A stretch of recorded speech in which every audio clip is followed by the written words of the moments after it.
I have only shared this one with a few people. And still, when I think about it, it freaks me out.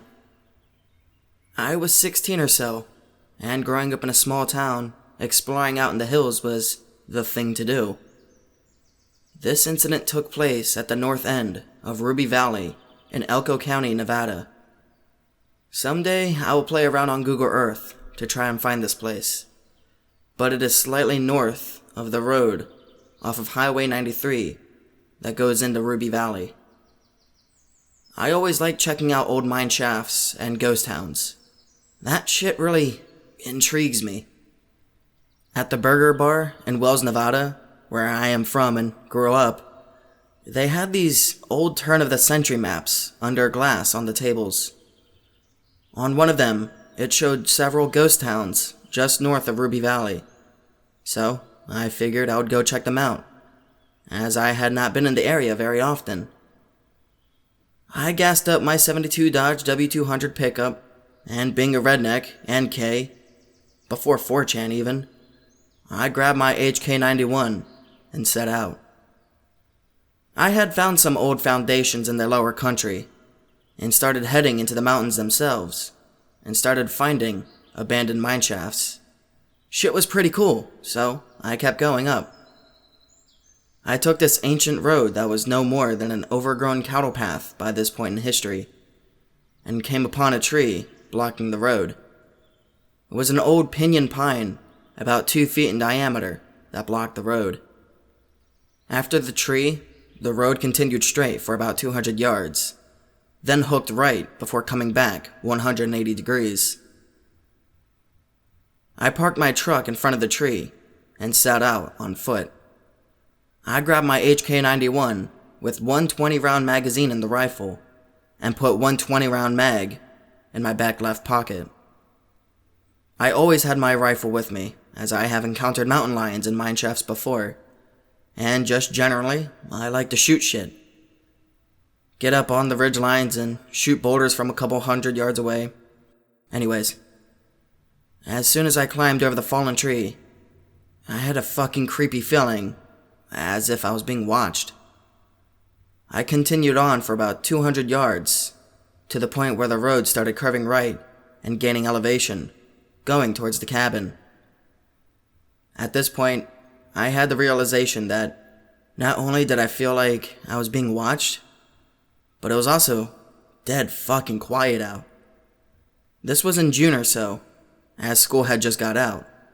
Everywhere you went, you could hear those fucking cicadas, but not here. It seemed as soon as I crossed the fallen tree, the mountains were silent. No bugs, no birds, nothing. Just deafening silence.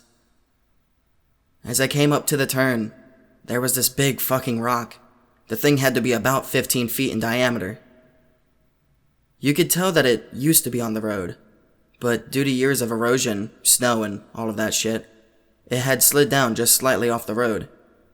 It seemed to be red limestone, or something like that, but stood out since they are not that common in this area. I looked at the rock, and you could tell that there were carvings in it at some point in time. Due to weathering though, whatever was carved on it had been worn off. I kept walking up the road, being creeped out like fuck, but I really wanted to check out that old cabin, as it was pretty obvious that no one had been here in quite a while. At this point, I was probably 3 hours off-road to get to this point. I got up to the cabin, and as far as abandoned houses and cabins in Nevada go, this one was in pretty good shape. All of the glass on the windows was still intact, and there were remnants of curtains behind the windows. By this point, there was something in the back of my mind, telling me that I should be going. I went in the cabin, and that is where I started to get the feeling that something was off. Most cabins you find out in the middle of nowhere in Nevada are barren. Nothing really left, maybe a bit of broken furniture. This one was completely furnished. Time had taken its toll, but everything was still there. What was left of an old mattress and bedding was still there. There were plates and other cookware throughout the house, along with tattered clothing and personal effects, such as a chest, faded pictures, and the like. What really creeped me the fuck out was the dinner table. It was set for 4 people. Dinner plates, glasses, and silverware. This was the first cabin I had ever found that was in this condition. It was as if whoever resided here had just up and left everything behind. I felt like I should not be in the cabin, and went outside to see if I could find the mineshaft or anything else. Once I was out the door, I decided to chamber around on my HK91. The sound of me racking around echoed through the canyon and broke the silence. As little of a thing as it was, this calmed my nerves very slightly. Directly behind the cabin was a well. It was still intact, and as I got closer, it sounded like there was noise coming from it, like a slight breeze rustling through it. When I got within about 30 feet of it, I started to smell something. It smelled absolutely fucking putrid. Definitely something had died in the well. The smell of decay was heavy in the air, with an acrid copper scent that tore at my nostrils.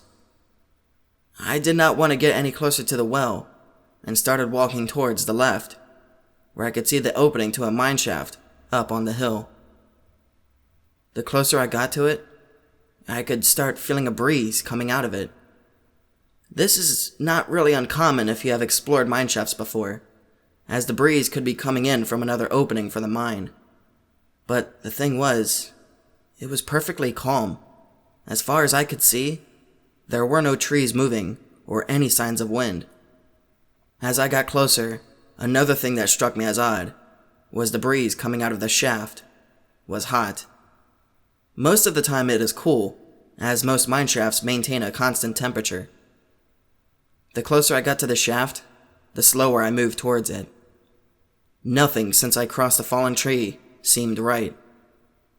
The closer I got to the opening of the mineshaft, the more of a feeling of dread and being watched I got. I got within about 15 feet of the shaft when the fucking smell hit me. It was the smell of decay and copper, but much stronger than the well. Right then, all of my spidey senses started going off. I had to get out of there. I started turning left to book it out of there when I saw a dark shadow moving in the opening of the mineshaft. Whatever it was, it appeared to be crouched down to fit in the mineshaft. Most mineshafts I have been in have 8 to 10 foot ceilings. At first, I thought it was a mountain lion, and then I remembered how big the fucking shafts were. My mind raced, trying to think what the fuck it was. It was too big to be a black bear, which are rare in northeast Nevada. I nearly froze with panic, and it slowly kept coming towards the opening of the mineshaft. It was probably within 10 feet of the opening, and the light was starting to show whatever the fuck it was. It was covered from head to toe in grayish brown fur. And then, it fucking screamed. It was unlike anything I had ever heard in my fucking life. My ears were ringing from it. I flipped into panic mode, and did what any good redneck would do. I fucking shot it. I pulled up my HK91, placed a front blade on what appeared to be its center mass, and ripped off 5 rounds as fast as I could accurately shoot. If you have ever shot big game with a large caliber rifle, you know the sound when you connect with something. I had 4 solid thwunks, and 1 round that went high. This made it scream even louder than it had, in pain. At this time, I started hearing more, and separate screams coming from over in the well, and in the hills above the mineshaft. I started running down the hill as fast as I fucking could. In the tree line above the road, approximately 75 to 125 yards, I could see fast movement. Rocks were tumbling down the hill, and there were several other screams. From the mineshaft, I could hear the wailing of whatever the fuck I had shot. Whatever it was, I had definitely connected, and it was hurting. Whatever it was up in the tree line, they were running from tree to tree on all 4s, getting closer to me. As I ran towards the rock, I was shooting in the general vicinity of the movement on the top of the hill. By the time I got to the limestone rock, I had expended the 20-round mag in the rifle. I ripped it out and put in my spare magazine, chambered around, and started sprinting towards the fallen tree, approximately 200 yards away by now. I kept glancing back, and whatever they were staying in the trees. I could make out their masses and fur, but they would not stay in the open. I got back to the fallen tree and ate shit trying to jump over it. I got up off my ass, fired between 12 to 15 rounds at the closest movement, which was approximately 50 yards away from now. I heard a few rounds connect, and it started screaming louder. Between the screaming and gunshots, my ears were damn near deaf. I opened the door of my truck and got the fuck in and started up as fast as I could. Backing up to turn around, I damn near put my truck down in the canyon. As I started going forward, to leave on the road I came in on, was when I finally got a look at one of them. It was crouched over with its front feet on the tree.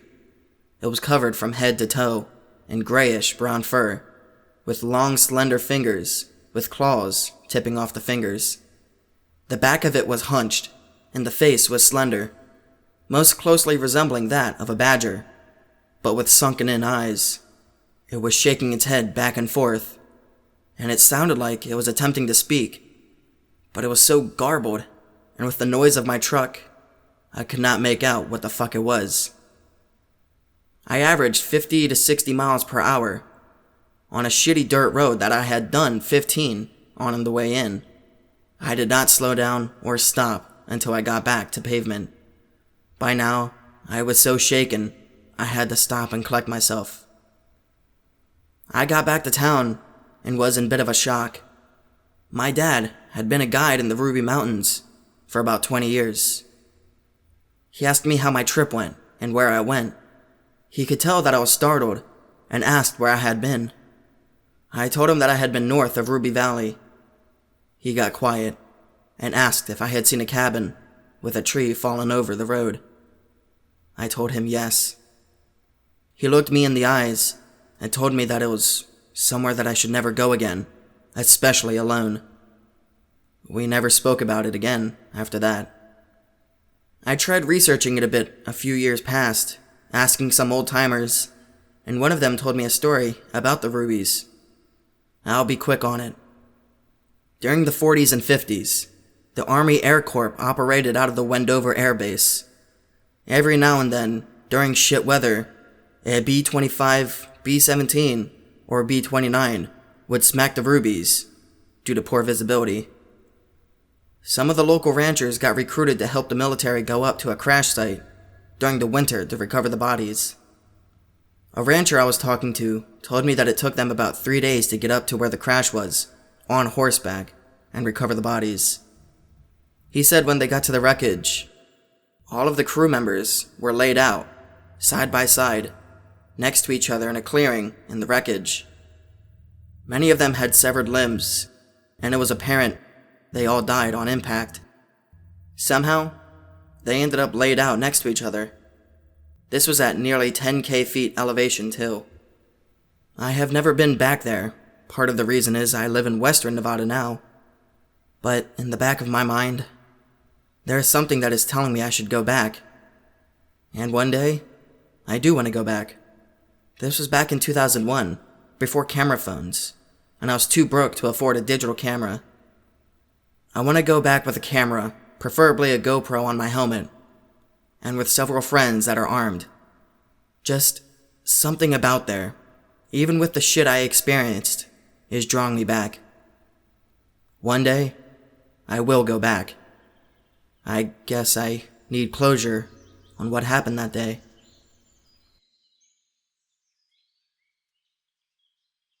Moved to Kentucky for fire service. Buy 10 square miles of hilly forest with home at an auction. Old owner lived there his whole life, died on the land. Family sold it to make a quick buck. Start planting more trees. Forest is dense, but could use more around the house. Put up trail cams because of homeless wanderers coming onto property. Something is getting angry and ripping down trail cams from behind, including ones high up in trees. Find piles of them in tree hollows. Grab shotgun and camp supplies. Head out to find homeless man and persuade him to leave property. Can't find anyone. Only tiny four-toed prints in the mud by the streams. Think it's a raccoon, but spacing makes me think it was standing up. Make camp and hunker down. Cook up some tasty rabbit stew. Get into tent and go to sleep before cleaning pot, because of how tired I am. Wake up around 3 in the morning, moon shining through trees. Hear weird grunting noises from outside of tent. Sounds small. Open up window flap. Stew pot is swinging, but I can't see anything near it except for a mossy rock about the size of a gallon jug that I didn't notice before. Think nothing of it. Go back to sleep. Wake up, go over to stew pot to cook some breakfast. Stew pot has been licked clean. Mossy rock is gone. Think that raccoons must have cleaned it in the middle of the night, and the rock was the fat lump that did it. Pack up, search some more. Can't find anyone, but swear the moss around me is alive. Notice that rocks seem to be moving whenever I look away from them. No sense of dread, just bewilderment. In the search somewhere, I lost my knife that I've had for a while. It's cheap, but it has a lot of sentimental value to me. I get home, tired and bummed out from not finding anyone and losing my knife. Go to sleep immediately. Wake up to light knocking at my door. Get up kinda groggy and open the door, eyeing where I keep my gun, just in case. Peek through window, no one's there. Grab shotgun, open door, and poke my head through in case it was someone visiting their new neighbor. No one, only forest noises and the occasional butterfly. Step through door and feel my foot kick something. Look down. My knife is laying there on a small bed of flowers and grass. Look around, really confused but happy that someone found my knife. And then angry that someone was on my property and watching me. Shout out as loud as I can a quick thanks. And if they're out there, to come see me so I can talk to them. Notice about 3 rocks, all around the size and shape of a jug of milk, in a row just on the border of the forest. Pick up knife and walk back inside. Glance outside. Rocks are gone. Buy a border collie when I go into town that day. About a month later, since finding my knife on my porch. Planting more trees. Working some land to make a small garden. Pupper, named Hugo, is walking around sniffing things, doing puppy stuff. While tilling, I noticed 2 rocks on the edge of the forest. Think nothing of it. They don't bother me, and I don't bother them. Kind of getting used to it, and expecting them by now, to be honest. I don't feel afraid, and Hugo doesn't seem to mind them. Start getting really into my garden, lose track of time, and look up to find Hugo to take him inside with me for a break. Hugo's gone. I'm freaking out because I love the little guy. Look around frantically and see him by the edge of the forest, sniffing one of the rocks. The rock he's sniffing shifts a little when his nose gets too close to it. I get up to run over to Hugo to keep him from getting hurt, or something in case a rock tips over on top of him. That's when I see the moss on the rock shift and sprout out a tiny, spindly little arm. I stop walking for a second and blink to make sure I'm not seeing something. It's hot and humid, and I haven't been drinking as much water as I should. Arm continues to extend slowly and tentatively towards Hugo, recoiling a little whenever Hugo's nose touches it.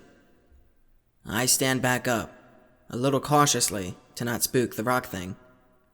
I'm getting nearer to Hugo, about 50 yards away, and see that it's petting Hugo's head. Hugo is wagging his tail and generally seems to be enjoying it. I get about 10 yards away when I step on a twig and make a loud noise. The creature's arm shoots back into its body, and the rocks start tumbling frantically away, Hugo runs after them. I run after Hugo. I lose sight of Hugo and search for him until nightfall. I go back to my house to grab a flashlight and my camping gear to find my pupper. As I'm getting closer, I see a white and black lump on the porch. I start running towards my house, and as I get closer, I see that it's Hugo. He's lying on the porch, not moving. I'm getting more upset. As I get closer, I see red and pink around his head and neck. I start sprinting, thinking my dog is hurt or dead. I get 10 feet away, about to bound up onto the porch, when Hugo's head jerks up and looks at me. He stands up and comes to greet me with a slobbering mouth, clearly happy to see me. He has a little crown of red and pink flowers around his head and neck, and has a rope tied to his collar and my door. I hug him, tears kinda welling up because I've come to love this pupper so much. Stand up, shout a thank you to whoever brought him home, go in, and go to sleep. I've been on this property now for about 4 years, and have a lot more stories about them if people are still interested. I've gotten very close to them. I'm trying to build up my trust with the little things. About a year later, I keep seeing the rocks around my house, and they are getting closer and closer. Notice one is living in my garden now. Little different from the others, greenish gray and very round, almost spherical. Every now and then, I take a peek out the window and catch a glimpse of it moving around, very slow and methodical. Garden has never looked more beautiful since it moved in. I go out to my garden often and see it on the opposite side from me all the time. Decide one day to go up to it and try to show it I mean no harm. I am unsuccessful at this. It just tucks its arms and legs in whenever it sees me. Looks like a chubby sloth carved out of stone, but no mouth or nose from what I can tell. Just 2 beady little eyes. I decide to leave it alone. It seems to be helping me with the garden, and I appreciate that. Notice that sometimes some of my veggies will be gone, or half-eaten and sitting by the stone. Let it have them. Leave some veggies near the edge of the forest. One day, notice that the stone is gone. Veggies are no longer being eaten. Garden is looking a little worse for wear. Stones are gone from the tree line. I'm genuinely sad that they are gone. About 2 weeks later, go into forest looking for them. Come to the middle of my property, where a massive tree has fallen. Was some kind of oak, possibly around 100 feet tall. When I get closer, I notice that there are dozens of the stones on it and around it, all leaning on it like they're kissing it or resting their heads on it. I'm overwhelmed with a sudden sense of sadness, almost like a family member died. I walk over to the tree and place my hand on it, whisper some sweet nothings to the stones. I go back home after spending almost 3 hours at the tree, feeling bereft of an old friend for some reason. Remember, I have a white oak sapling in my yard outside of my house. Dig it up and take it to the bigger oak in the forest the next day with Hugo. Plant it next to the fallen oak so that it will replace the giant hole the older one left. Hugo is walking round to the stones, catch a glimpse of a few petting him. A few days later, notice the stones are back on the edge of the forest. Garden stone is back, and everything looks lush and vibrant again. I have one other notable story that was kind of scary that I'll type out. I guess it's not really scary, but it does involve a crazy homeless guy. Go out into the forest one day with Hugo to look around for bums, say hi to some friends, and just to be outdoors. Notice more and more signs of a homeless person living here. Trash everywhere, broken branches and plants, etc. Finally make it to where I think the guy is camping. Find a shelter and take it down, but neatly fold it for him so he can get off my property quickly. Starting to get dark. I'm getting a little worried that I missed him or he's dead somewhere on my property. See someone moving deeper in the forest. Shout out to him to stop and talk to me. The guy has a pickaxe, so I keep my shotgun ready in case he gets violent. I see he's smashing something with it, freaking out, thinking I just stumbled onto a killing. That's when I hear the unmistakable sound of rocks being smashed. I fire into the air and get his attention damn quick. He drops his pickaxe and puts his hands up, mumbling something unintelligible. My adrenaline is pumping. I'm shaking, and Hugo is going mad on his leash. I scream at him about smashing the rocks. He starts saying how they were following him and throwing stuff at him. I almost shot him then and there, but instead, I led him at gunpoint to the edge of my property and told him to get out and never come back. A few days later, get a call from the sheriff's office about a body they found near my property. Homeless guy, beaten to death and stuffed into a tree. Tells me there will be a deputy coming to talk to me. Deputy shows up about an hour later, questions me about if I had any interactions with the homeless guy. Tell him no, and he starts to leave. Turns around on my porch, mentions my stone fence is a little low, but it looks good. Look around, see the entire edge of the forest around my house is surrounded by stones. Tell him thanks, and see him to his cruiser. He leaves. I look back at my house. All the stones are gone, except for 2. I've got a lot of small ones, like gifts and whatnot. They leave me flowers, sometimes more mushrooms, things I've lost, etc. I've been giving them about 1/3 of my veggies, and they seem to like that. More and more show up in my yard, rather than my tree line, and only seem to move when they don't notice me there. They're very slow moving, and the only time I've ever seen them move quickly is when they roll. I have a lot more animals in my area now, and the forest and yard/garden are much more lush and green when they are around. They seem to disappear during storms. I think they either go into tree hollows or patiently wait it out under other kinds of cover. The garden rock likes to go into a small covered trellis I built for it when the rain comes. I never heard them speak, and have only seen their faces a few times. It's just an oblong rock with beady black eyes that look like polished black glass. Very spindly arms and legs, not bony looking, but more vine-like. They tuck back onto the body and aren't noticeable. 4 toes and 3 fingers and a thumb. The bodies are shaped like a bullet, and they are about the size of a gallon jug. The garden rock is more round though. Their head sits on the front of the body rather than on top, and kinda blends into it. The eyes are wide-spaced, almost parallel to each other, and about the size of a small marble. They are covered in moss, and can range from green to a burgundy. I think that might indicate age, but I don't know. When they stand up and walk, they look hunched over, and they tend to waddle more than just walk with arms out, like they're carrying something under them.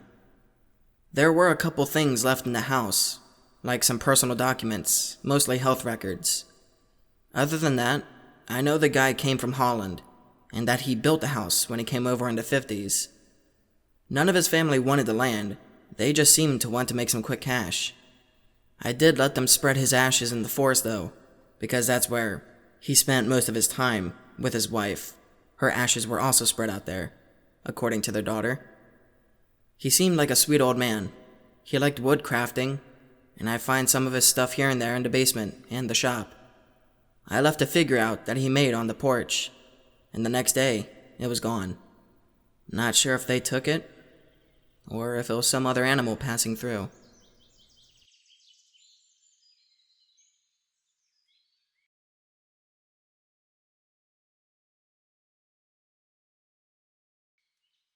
Hey, this is my first post on 4chan ever.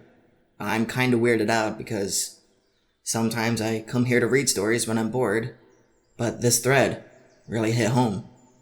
I'm not a big believer of supernatural, but I have had one instance in my life that freaked me out.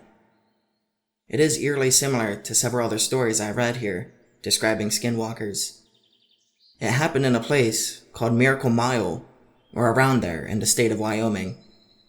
My family was living in Montana for work, and we took a camping trip with another family.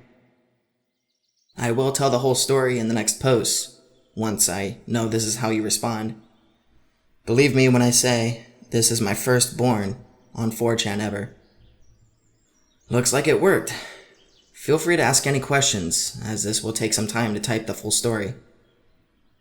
It was summer in 1998, and my dad and two brothers decided with Dad's friend and his two kids, Montana residents, my family is Canadian, to go to this campground near Casper, Wyoming for a fishing trip. We all traveled together in a van all night and arrived at the site late at night. I'm the oldest in my family and the same age as the oldest son of my dad's friend, so we decided to have our own little dome tent while everyone else stayed in this large family tent. We made camp beside a river and went to bed. No disturbances. How can I describe the campsite? I remember it looked like the surface of the moon. No trees, only rocks, and desert-like. A really shitty place for a 14-year-old to camp. The site was chosen by my dad's friend, avid outdoorsman and hunter, due to supposed great fishing. The next day, we decided to explore.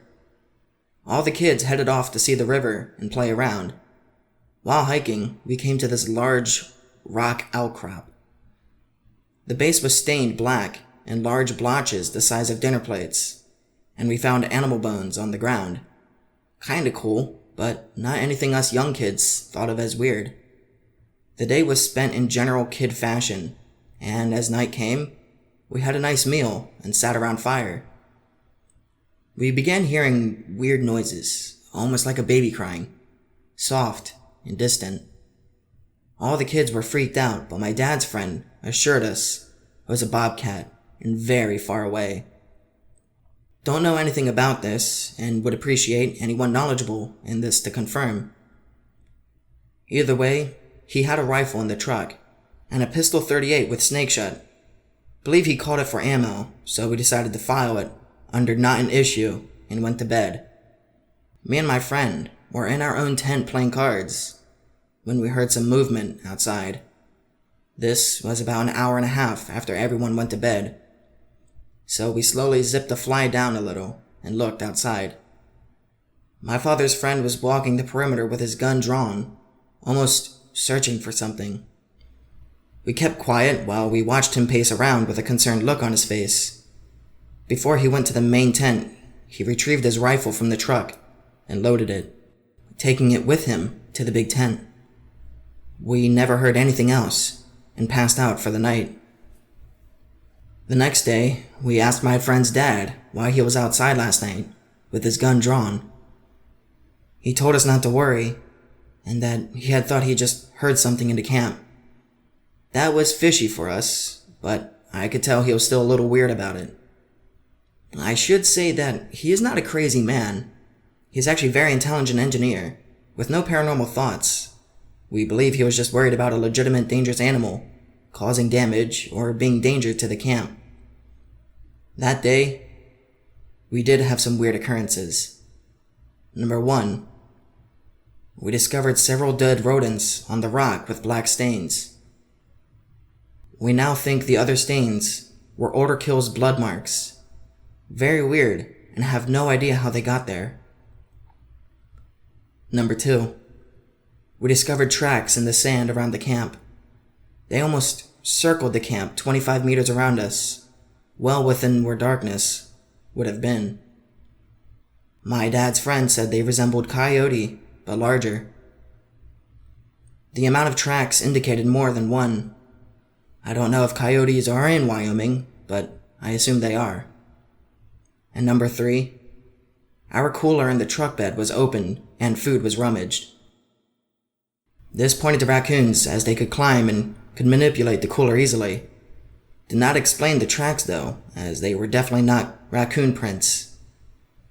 After the discovery of the tracks indicating a rather large animal, we decided we would move camp the next day. The fishing had dropped off as well, so it was decided it would be our last night here, Everyone was a little freaked out about getting eaten by a wolf or whatever. We ate pretty much in silence, and I could tell my father and his friend were now concerned for the kids. We moved our little pup tent closer to the big one, and brought our pellet gun to bed, fruitless, I know, for protection. The kids all went to bed, and my dad and friend remained up talking around a campfire. We played cards until we could hear my dad and friend finally knock off, and we fell asleep. Sometime in the middle of the night, we were awoken by sounds of plates and cutlery clanging, as if something was on the table messing with the food. We couldn't find our flashlight, so my friend and I yelled to wake our dads to see what was going on. Once we did, the clanging stopped, as if to listen where the sound came from. We were sitting up in our beds, terrified as to what was outside. Then we heard this low, guttural cooing noise I have never heard in my life. At this point, my dad's friend called out, asking what we wanted. We started to say something was outside when there was a loud crash. We later discovered it was our wash basin being pushed off the table. Another loud guttural call from farther away, and we were full-blown panicking. It felt like my dad's friend was taking forever to go and check what was happening outside. Finally, we could see illumination from his flashlight as he opened the tent zipper.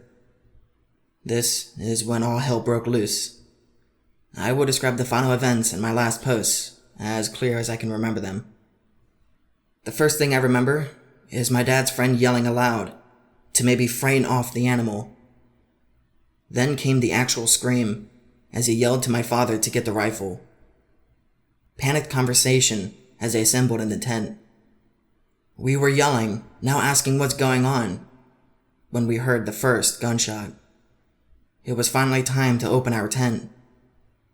What I saw has stayed with me to this day, 16 years later. My father in his boxers and a flashlight, illuminating his friend who was holding the rifle and pointing and screaming at the truck. Upon opening the tent, my dad's friend had startled a creature near our table, apparently drinking the water in our wash basin. After my dad's friend screamed at the animal, it had made a call to its mate or some other animal standing near the truck. Once retrieving the rifle, he fired at the animal by the truck as the other had run out of sight. When I had managed to look outside, they had been approaching the animal believed to be hiding behind the truck. My dad's friend approached the truck and kicked the back quarter panel, rocking it in an attempt to flush out the creature. It worked, and the animal bolted away, 20 meters past our tent and into the darkness. Due to the closeness of our tent, my dad's friend decided not to take a second shot. We decided to pack most of our things that night and slept in the van. We talked about what we all saw and tried to make a reasonable conclusion what went on that night. We decided that the animal was about 4 feet tall and slender. It appeared gray with short hair, but it could have been white or tan due to only flashlights illuminating it. It had long legs that bent like a kangaroo with shorter arms and a short tail. It ran on 2 legs, but when it first appeared beside the truck, it was on 4 for a short while, before picking up on 2. It did not hop, as, say, a kangaroo does, but rather had a gait to its run. On all 4s, the animal was roughly 3 feet high. Its mouth and face were dog-like.